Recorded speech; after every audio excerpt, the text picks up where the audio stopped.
Inside the secret banking cartel, who controls the world's money? Who? Money controls the world, but who controls the money? Who's in control? The International Monetary Fund has warned that the U.S. government debt of $35 trillion is putting the entire global economy at risk. Behind closed doors, a secret banking cartel dictates the fate of nations, markets, and even wars.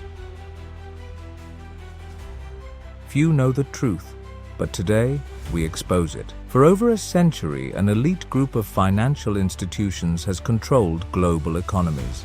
Their influence runs deep, beyond banks, beyond governments.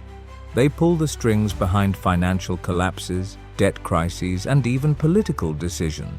I think this is the most significant financial crisis in the post-war period. But how did they seize this power? And why is their control so absolute? It all began with a simple idea: control money, and you control everything. The early banking families, Rothschilds, Rockefellers, Morgans, understood this. By financing kings, governments, and industrial empires, they secured something more powerful than wealth: influence. They established private banks that lent money to entire nations, earning immense profits through interest. And over time, their influence grew, until they controlled the very fabric of the global economy. World leaders have arrived in southern Italy ahead of the 50th G7 Leaders Summit. Fast forward to today, and the system remains the same, just more sophisticated.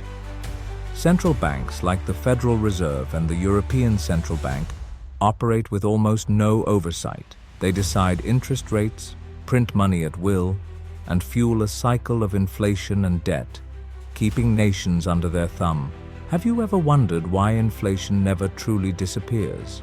Why the cost of living keeps rising, but wages stay stagnant? The answer lies in the policies of these central banks. Think about it. Every financial collapse benefits someone. Every crisis transfers wealth from the many to the few.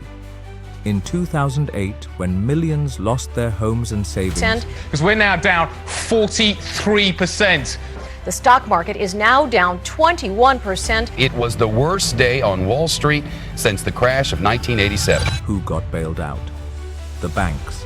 The same institutions that caused the crisis walked away with billions in taxpayer money, and it wasn't the first time. The Great Depression, the dot-com bubble, the 2020 stock market dip, these weren't just accidents. These banks don't just predict market crashes, they create them. It's a cycle designed to keep the elite in power, while the rest of the world pays the price. Their reach extends beyond finance. They influence governments, media, even wars. Any country that resists, like Libya under Gaddafi or Iraq under Saddam Hussein, faces the same fate: regime change, economic destruction, and a new central bank under global control. The most powerful nations in history have fallen to debt, not just war. Think about it. Why do governments borrow money from private banks when they could print their own? Because the system is rigged to favor the few who control the money supply. There have been leaders who tried to break free from this control. President John F. Kennedy attempted to strip the Federal Reserve of its power by issuing government-backed currency.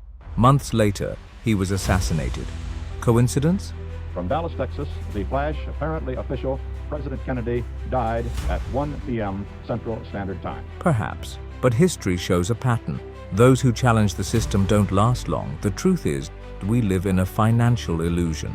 The system is rigged, and those who dare to question it, they disappear.